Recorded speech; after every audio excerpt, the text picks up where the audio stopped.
Have you ever been sitting in perfect, quiet peace, entirely absorbed in the safety of your own sanctuary, when suddenly your phone bursts into a ring? Notice what happens inside your body in that exact microsecond. Your stomach violently drops, your breath catches in your throat, your muscles rigidly tense up as you sit paralyzed, staring at that glowing screen, silently pleading for it to just stop so you can finally exhale and safely text them back a minute later, "Hey, sorry I missed you, what's up?" Society has a lot of heavy, unforgiving labels for people who do this. They call you a bad friend, antisocial, avoidant, or just plain lazy. They dismissively tell you, just pick it up, it's just a phone call. But what if I told you that this intense, visceral urge to let it ring isn't a sign of weakness, and it definitely isn't a flaw in your character? What if I told you it is actually a profound mechanism of how your nervous system is actively working to protect your boundaries at an incredibly deep biological level? To understand why you physically recoil at the sound of a ringing phone, we have to completely strip away the societal guilt and look directly at your neural biology. We live in a world that aggressively champions synchronous communication, the arrogant expectation that because someone decides to reach out right now, you must be emotionally and mentally available to respond right now. But your complex nervous system does not operate on society's frantic, entitled schedule. According to the Polyvagal theory, developed by renowned researcher Dr. Stephen Porges, our autonomic nervous system is constantly, unconsciously scanning our environment for cues of safety or danger. This silent, lifelong surveillance is called neuroception.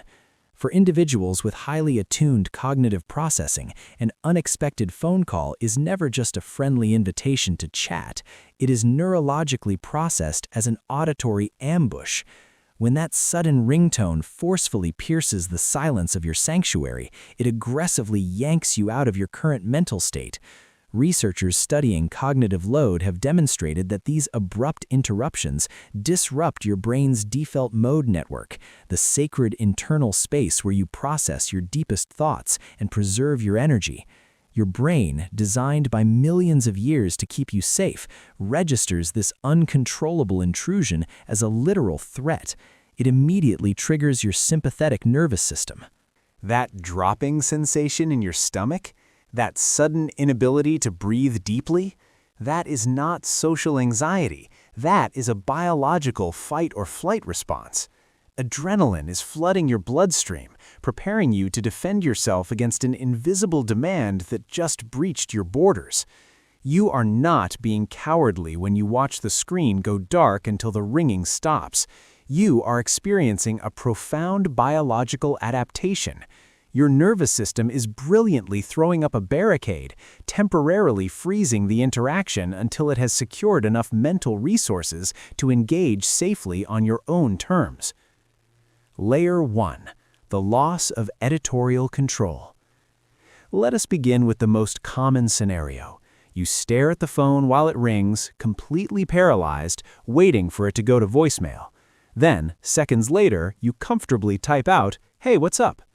Why do you do this? To understand the survival route, you have to look at the immense pressure of real-time processing. A synchronous phone call demands an immediate, unfiltered, on-the-spot reaction. It aggressively strips away your ability to pause, reflect, and formulate the safest response. If you grew up in an environment where your words were constantly scrutinized, or if you have experienced the trauma of being misunderstood and judged, your brain learned a brutal lesson.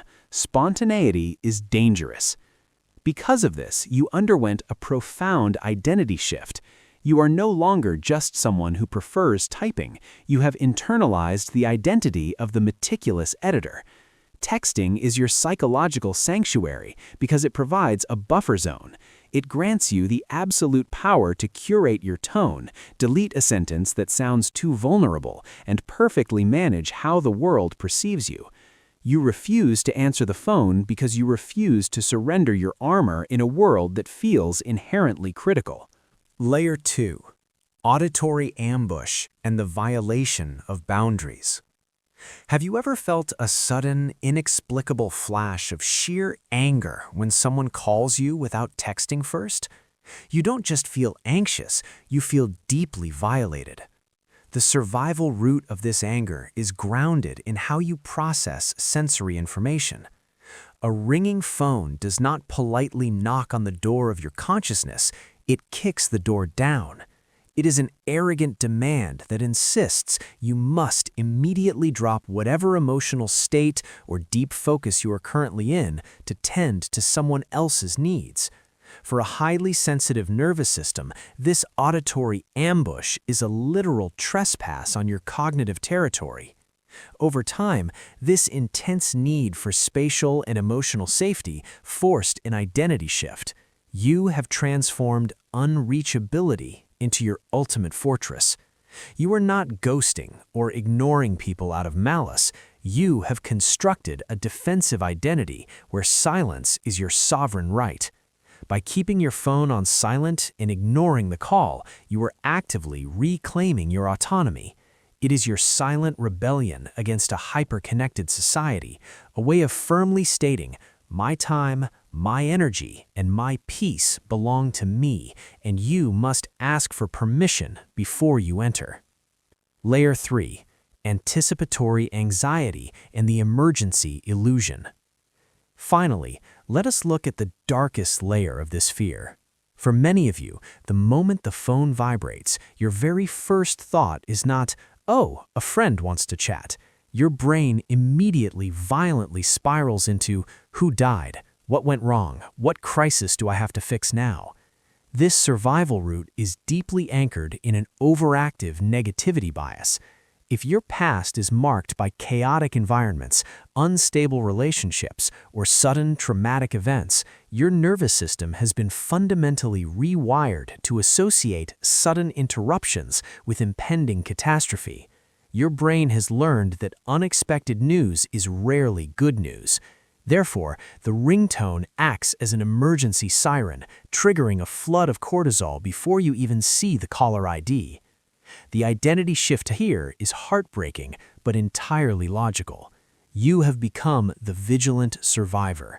Avoiding the call is not about avoiding the person on the other end. It is a desperate attempt to delay the emotional devastation you are convinced is coming. You let it ring because in those brief seconds of ringing, the bad news hasn't officially arrived yet. You are holding the chaos of the world at bay, desperately clutching on to the last few moments of peace before the imagined disaster strikes. For years, you have carried the agonizing weight of a very specific, silent guilt. Every time you watch that screen light up, every time you let a call drop into the dark void of your voicemail, a quiet voice in your head whispers that you are broken, that you are somehow failing at the most basic human task of connection. You have absorbed the toxic societal narrative that your avoidance is a profound character flaw, a cowardly retreat from the real world. I need you to listen to me very carefully, and I need you to completely shatter that guilt right now. Your reluctance to answer the phone is not a manifestation of fragility. It is not a glitch in your biological coding. Your intense, visceral sensitivity to these sudden, demanding intrusions is not a weakness. It is your absolute superpower. It is the undeniable proof of a highly intelligent nervous system that flat out refuses to be bullied into submission. Let us permanently reframe what is happening here. We need to stop calling this phone anxiety or avoidant behavior. Those are clinical terms weaponized by a society that feels aggressively entitled to your constant, unfiltered energy. What you are actually practicing is the radical, unapologetic art of autonomic preservation. In a hyper-connected world that relentlessly demands 24/7 access to your mind, choosing to let the phone ring is an act of quiet, immense rebellion. It takes a profound amount of internal strength to look at a flashing screen, feel the biological adrenaline spike in your veins, and still consciously decide, no, My immediate peace is vastly more important than your artificial urgency. You are not hiding from life. You are fiercely guarding the gates of your own consciousness. When you refuse to pick up the phone, you are not rejecting the person on the other end. You are rejecting the chaotic, forced terms of the interaction. You are boldly reclaiming your autonomy, setting an absolute boundary that declares your mental energy is a hard-earned privilege, not a public utility. Your highly perceptive brain is functioning flawlessly. It is actively filtering out the overwhelming noise to protect your baseline stability. You do not need to be fixed to fit into a loud world. You do not need to force yourself to bleed energy just because someone else demands it. Your silence is not a weakness, it is your ultimate shield. In your need for a buffer between yourself and the chaotic unpredictability of the outside world is not a symptom of illness, it is the very definition of profound self-respect.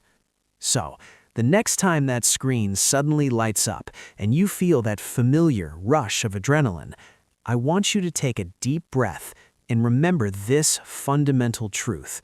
You are not broken. You just adapted privately in a way nobody ever saw. You are not alone in this silent struggle.